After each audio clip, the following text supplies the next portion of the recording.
नमस्कार दोस्तों, आप लोगों का स्वागत है हमारे YouTube चैनल स्टडी क्लब 24 में। मैं जितेंद्र। आज हम पढ़ने वाले हैं इंडियन ज्योग्राफी का चैप्टर हिमालय। पिछली वीडियो में हमने हमारे भौतिक प्रदेशों से लेकर पहली वीडियो अपलोड की थी, जिसमें हमने ट्रांस हिमालय के बारे में समझा था। आज हम समझेंगे महान हिमालय के बारे में। थोड़ा सा रिकॉल कर लें, पहली वीडियो में हमने क्या क्या पढ़ा है। तो देखिए,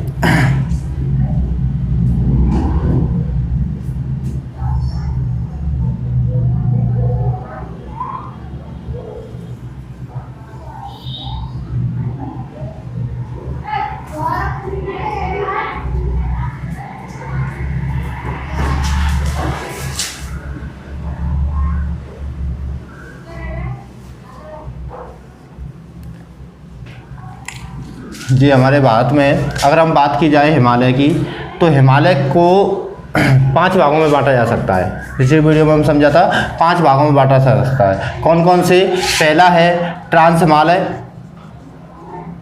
ट्रांस हिमालय। दूसरा हो जाएगा हमारा महान हिमालय। तीसरा हो जाएगा हमारा मध्य हिमालय। और चौथा हो जाएगा हमारा शिवालिक हिमालय या शिवालिक की पहाड़ियाँ। और 5वें हो जाएंगे हमारे पूर्वांचल की पहाड़ियाँ, पूर्वांचल की पहाड़ियाँ। अगर हम बात करें ट्रांस हिमालय की, तो ट्रांस हिमालय क्या है? सबसे उत्तरतम जो हिमालय हो, सबसे उत्तरतम जो पहाड़ों की जो श्रृंखला है, पर्वतों की जो श्रृंखला है, वह हमारा ट्रांस हिमालय है। उससे नीचे आएंगे तो उससे नीचे आता है हमारा महान हिमालय। महान हिमालय कहाँ से कहाँ तक जाता है? तो यह शुरू होता है जम्मू कश्मीर से और ये अंतिम कहाँ होता है?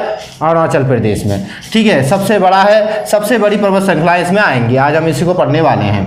इसके बाद आता है मध्य हिमालय। इसके जस्ट नीचे वाली जो पहाड़ी श्रृंखला है, पर्वत श्रृंखला है, वह हमारी शिवालिक हिमालय है। उससे नीचे आते हैं जैसे पूर्वांचल की पहाड़ियाँ। ये कहाँ मिलेंगी हमें? यह अरुणाचल प्रदेश से लेकर और नीचे अगर हम चलें नागालैंड, मिजोरम, इस क्षेत्र में जो आगे आगे अगर देखें, ये पहाड़ी श्रृंखला आगे जाकर और दक्षिण की तरफ मुड़ जाती हैं। तो ये वाली जो पहाड़ियाँ हैं, जो अरुणाचल, नागालैंड, मिजोरम, मेघालय, इन जिस क्षेत्रों में देखने को मिलती हैं, ये वाली पहाड़ियाँ कहलाती हैं हमारी पूर्वांचल की पहाड़ियाँ।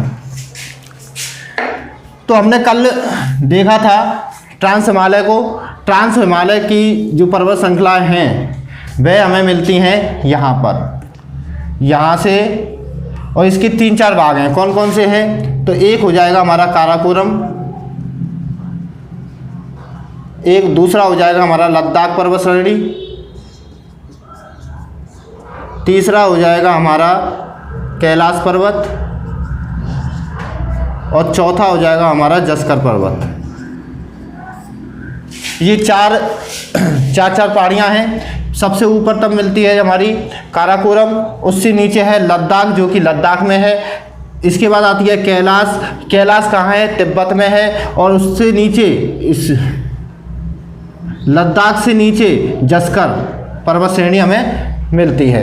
काराकोरम की बात करें तो काराकोरम की सबसे ऊंची चोटी क्या है? K2 Godwin Austen. K2 Godwin Austen. नामकरण किस प्रकार हुआ है? काराकोरम को अगर हम अंग्रेजी में लिखें तो उसमें 2 बार K आता है, इसी कारण इसका भी नाम K2 हो गया है। K2 क्या है? इस पर्वत श्रेणी की सबसे ऊंची चोटी है काराकोरम। ठीक है, काराकोरम की सबसे ऊंची चोटी क्या है? K2। इसका नाम क्या है? Godwin Austen, Godwin Austen.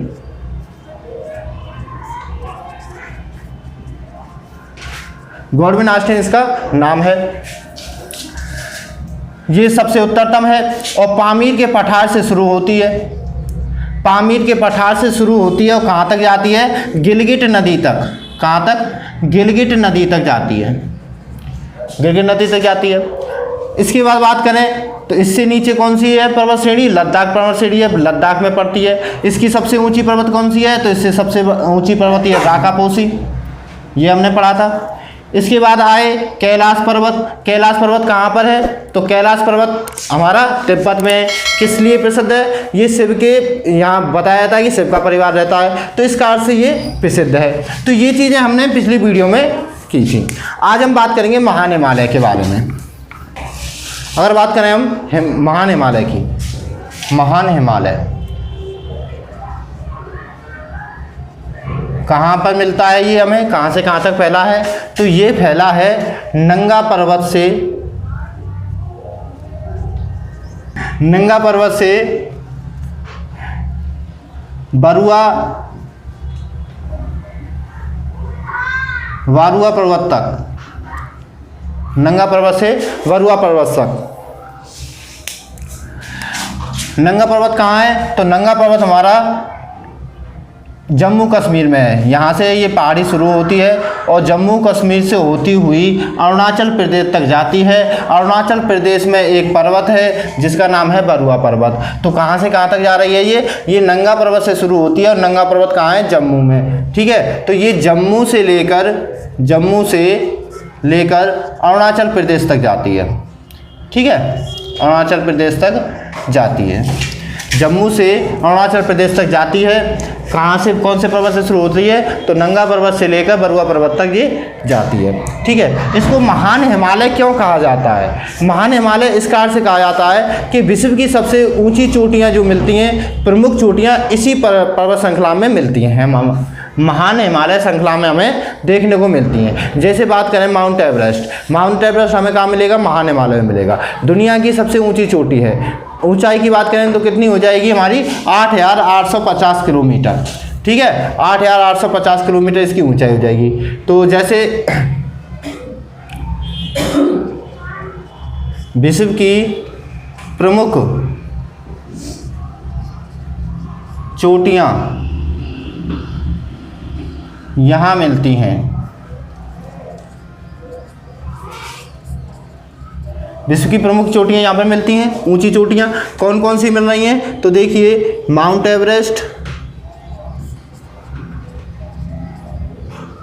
Everest, इसके बाद बात करें कंचनजंगा, माउंट एवरेस्ट, कंचनजंगा, नंगा पर्वत, नामचा बरवा, नंदा देवी,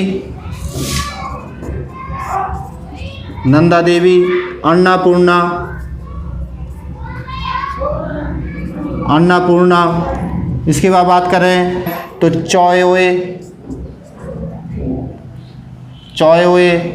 लाओसे,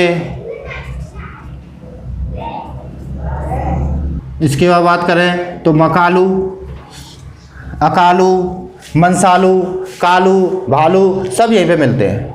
ठीक है, मतलब प्रमुख जो चोटियाँ हैं वे सभी हमें यहाँ पर देखने को मिलती हैं। अब इसकी बात करें, अगर इसकी लेंथ कितनी है, ऊंचाई कितनी है, चौड़ाई कितनी है, तो इसकी अगर लेंथ की बात करें, इसकी लंबाई है 2500 किलोमीटर। 2500 किलोमीटर, कहाँ से कहाँ तक, जम्मू से लेकर अरुणाचल प्रदेश तक। ठीक है, कितनी लंबाई हो जाएगी इसकी, लगभग 2500 किलोमीटर हो जाएगी। चौड़ाई की बात की जाए कि चौड़ाई कितनी है, चौड़ाई है 25 किलोमीटर। और इसकी एवरेज ऊंचाई, अगर एवरेज ऊंचाई की बात करें तो एवरेज इसकी ऊंचाई हो जाएगी 6100 मीटर। ठीक है, और अगर बात की जाए माउंट एवरेस्ट की बात की जाए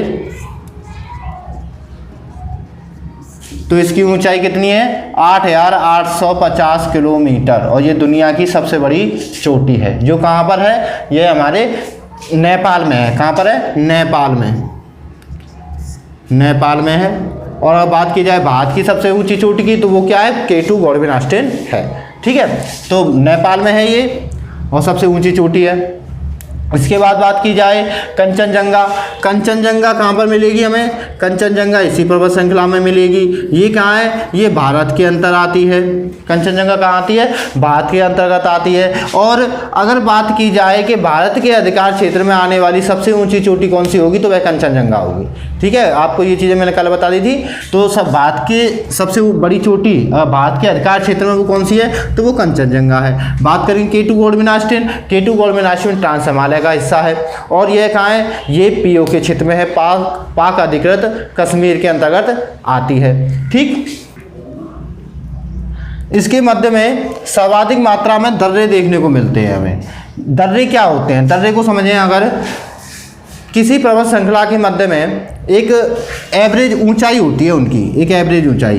एवरेज ऊंचाई का मतलब यह है कि एक मैक्सिमम ऊंचाई होगी और एक मिनिमम ऊंचाई होगी, और मैक्सिमम और मिनिमम के बिल्कुल बीच वाली जो होगी स्थिति वो है उसकी एवरेज ऊंचाई होगी। लेकिन उस एवरेज ऊंचाई से मतलब सबसे जो मिनिमम ऊंचाई है उससे भी कम अगर कोई ऊंचाई किसी पर्वत की कहीं पर मिलती है पर्वत श्रृंखला में तो उसे दर्रा कहा जाता है। जैसे मैं बात करूं, ये हम जो हिमालय है ये इस प्रकार से ऊपर जा रहा है और कहीं पे बिल्कुल नीचे आके फिर ऊपर जाता है, तो ये क्या है, ये दर्रा है। ये क्या है कि एक दूसरे देश में जाने के लिए इन पर्वतों को काटा गया है या कुछ भी चीज़ें हैं, मतलब इनकी एकदम से ऊंचाई बहुत ज़्यादा जो कम हो जाती है या फिर उस जगह से पहाड़ी ख़त्म हो जाती है, यानी कि यहाँ तक पर्वत है और यहाँ तक पर्वत है, यहाँ इसके बाद खाली मैदान है, सपाट मैदान है, फिर इस आगे से शुरू हो जाती है पहाड़ियाँ, तो इसके बीच का जो ये खाली स्थान है ना, इसको दर्रा कहा जाता है। या तो ऊंचाई कम हो या फिर उस जगह पहाड़ी नहीं हो तो उसको दर्रा कहा जाता है। इस प्रकार के यहाँ पर काफ़ी दर्रे,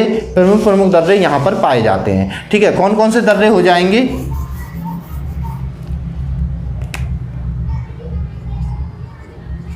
प्रमुख दर्रे, तो जोजिला दर्रा, जोजिला दर्रा, बुर्जिला दर्रा, बुर्जिला दर्रा, लैलब दर्रा, बारालाचा ला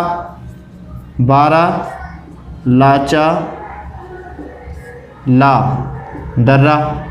आप ये कहोगे कि इन दर्रों के पीछे ये लाला क्यों लगता है। ठीक है, अगर इस चीज़ को समझें तो ला का मतलब होता है, चीनी भाषा है ये, और चीनी भाषा में यानी कि तिब्बत साइड की भाषा है, उसमें ला को पास कहा जाता है। हम किसी स्थान, एक रास्ता होता है ना, पास होता है, जैसे पासपोर्ट होता है, जाने की जो परमिशन होती है, तो जो पास होता है ना, क्रॉस करने वाला, वो उस शब्द के लिए ला यूज किया जाता है वहाँ पर। तो ये क्या है, उस पर्वत को पास करने के लिए जो रास्ते बनाए गए हैं उन रास्तों को ला कहा जाता है। तो इसलिए से इनको जो दर्रा है इनके पीछे ला लगा हुआ है। ठीक है, जोजिला, बुर्जिला, लैलब ला, बारालाचा ला, ये क्या ला इनके पीछे इसी कारण से लगाते हैं क्योंकि उनका जो शब्द है वो पास का है, पार जाने के लिए इस शब्द का प्रयोग किया जाता है, ला का। ठीक है, तो इस कारण से इनके पीछे ला देखने को हमें मिलता है। ठीक है, और कंचनजंगा की बात करें तो कंचनजंगा तो याद रख लेना है, काफ़ी इंपॉर्टेंट है। तिस्ता नदी निकलती है यहाँ से, क्या है, तिस्ता नदी निकल रही है, कंचनजंगा से तिस्ता नदी निकल रही है। और ये कहाँ पर है कंचनजंगा, तो ये सिक्किम में है, इंपॉर्टेंट है, याद रखना है। सिक्किम कहाँ पर है, तो सिक्किम है हमारा यहाँ पर। तो यहाँ पर क्या है, कंचनजंगा पर्वत है और इस पर्वत से तिस्ता नदी निकलती है। ठीक है, कौन सी नदी निकल रही है, तिस्ता नदी निकल रही है। और अगर बात करें माउंट एवरेस्ट की, तो माउंट एवरेस्ट को सागर माथा भी कहा जाता है, सागर माथा भी कहा जाता है। ठीक है, अब देख लेते हैं मध्य हिमालय को। बात करें अगर मध्य हिमालय की, मध्य हिमालय ये कहाँ है, तो ये हमारा जो महान हिमालय है, इस महान हिमालय के दक्षिण में इसी के बराबर में चलता हुआ अरुणाचल प्रदेश तक जाता है। कहाँ से, जम्मू से अरुणाचल प्रदेश तक जाता है। ठीक है, अरुणाचल प्रदेश तक जाता है, कहाँ से, जम्मू से अरुणाचल प्रदेश तक। और यह क्या है, यह जो हमारा महान हिमालय है उसके दक्षिणतम स्थित है। इसकी ऊंचाई इससे कम रहती है। ठीक है, और बिल्कुल मध्य में आता है। इसको मध्य हिमालय क्यों कहा जाता है, क्योंकि ये मध्य में आ रहा है। अगर हिमालय, महान हिमालय और नीचे आएगा शिवालिक हिमालय, उन दोनों के मध्य में है, इसलिए इसको मध्य हिमालय नाम दिया जाता है। ठीक, अगर बात की जाए इसकी लंबाई की, तो लंबाई कितनी है, 2500 किलोमीटर के लगभग। ठीक है, उसी के बराबर है। ठीक है, उसके बराबर आप चलता है तो 2500 किलोमीटर इसकी लंबाई है। बात करें अगर चौड़ाई की, तो चौड़ाई कितनी है, तो चौड़ाई है 80 किलोमीटर। ठीक है, इसकी चौड़ाई कितनी है, 80 किलोमीटर है। बात की जाए इसकी औसत ऊंचाई की, और इसकी औसत ऊंचाई की बात की जाए तो ये 1300 मीटर से 5100 मीटर तक की पहाड़ियाँ इसमें शामिल होती हैं। 1300 से लेकर 5100 मीटर तक की पहाड़ियाँ आती हैं, इसकी औसत ऊंचाई हो जाएगी ये। इसके अगर नाम की बात की जाए तो इसको निचला हिमालय, अगर इसके नाम क्या क्या है तो इसका निचला हिमालय, छोटा हिमालय, इसके बाद बात करें तो हिमाचल पर्वत, इसका नाम हिमाचल पर्वत भी है, हिमाचल पर्वत। तो इस प्रकार के इसके नाम हैं। बात करें यहाँ पे कौन कौन से पर्वत देखने को मिलते हैं तो यहाँ पर प्रमुख जो पर्वत हैं वह हैं पीर पंजाल,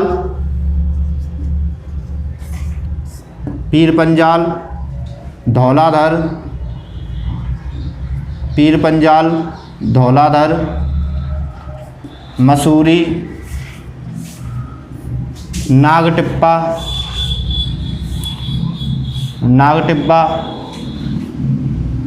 महाभारत। तो ये यहाँ के प्रमुख पर्वत हैं। और ये किस कारण से प्रसिद्ध है, क्या चीज़ें हैं इसके बारे में, तो सबसे ज़्यादा जो हिल स्टेशन हैं वह सबसे अधिक हमें मध्य हिमालय में देखने को मिलते हैं, क्योंकि इंसान के लिए घूमने लायक जो माहौल है वैसे भी इन्हीं पर्वत श्रृंखलाओं पर मिलता है। महान हिमालय पर हम जा नहीं सकते, बहुत ज़्यादा ठंडा वातावरण रहता है, तो जितने भी हिल स्टेशन हमें देखने को मिलते हैं तो वह सभी हमें कहाँ पर देखने को मिलेंगे, हमें मध्य हिमालय में देखने को मिलेंगे। जैसे मसूरी जाते हैं आप, ठीक। तो हिल स्टेशन कौन कौन से प्रमुख है देख लेते हैं। हिल स्टेशन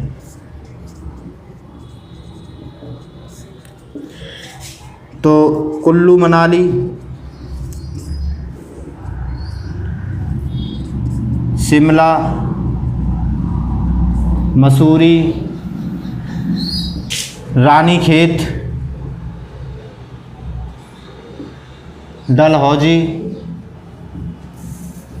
ये हमारे क्या हैं जो प्रमुख यहाँ के हिल स्टेशन है। हिल स्टेशन क्या है, जो घूमने लायक जो जगह होती है उनको हिल स्टेशन कहा जाता है, जहाँ पर उन्हें सारी सुविधाएं दी जाती हैं। पर्यटन जो यहाँ पर घूमने के लिए जाते हैं उनको सारी सुविधाएं दी जाती हैं, उन्हीं को हिल स्टेशन कहा जाता है। पहाड़ी क्षेत्र पर ये होते हैं, ठीक है। कुल्लू मनाली, शिमला, मसूरी, रानीखेत, डलहौजी ये यहाँ के प्रमुख हैं।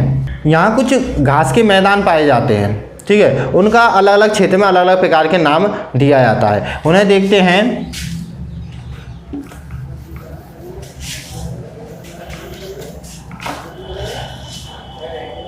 तो यहाँ के प्रमुख घास के मैदान,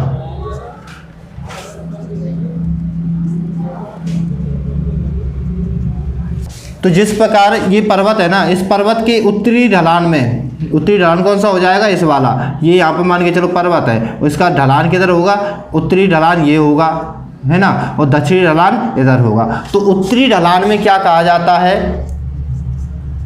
उत्तरी ढलान में कहा जाता है गुलमर्ग,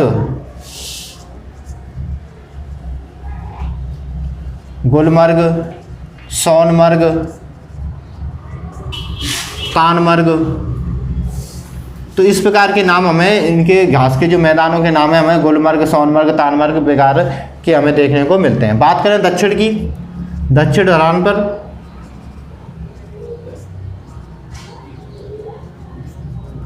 बुग्याल और पाया यहाँ पर नाम देखने को मिलते हैं। कहाँ पर, दक्षिण ढलान में। और उत्तरी में गुलमर्ग और सोनमर्ग हमें ऐसे नाम देखने को मिलते हैं। यहाँ पर कुछ प्रमुख घाटियाँ भी हैं, जैसे घाटी की बात करें, कुल्लू घाटी,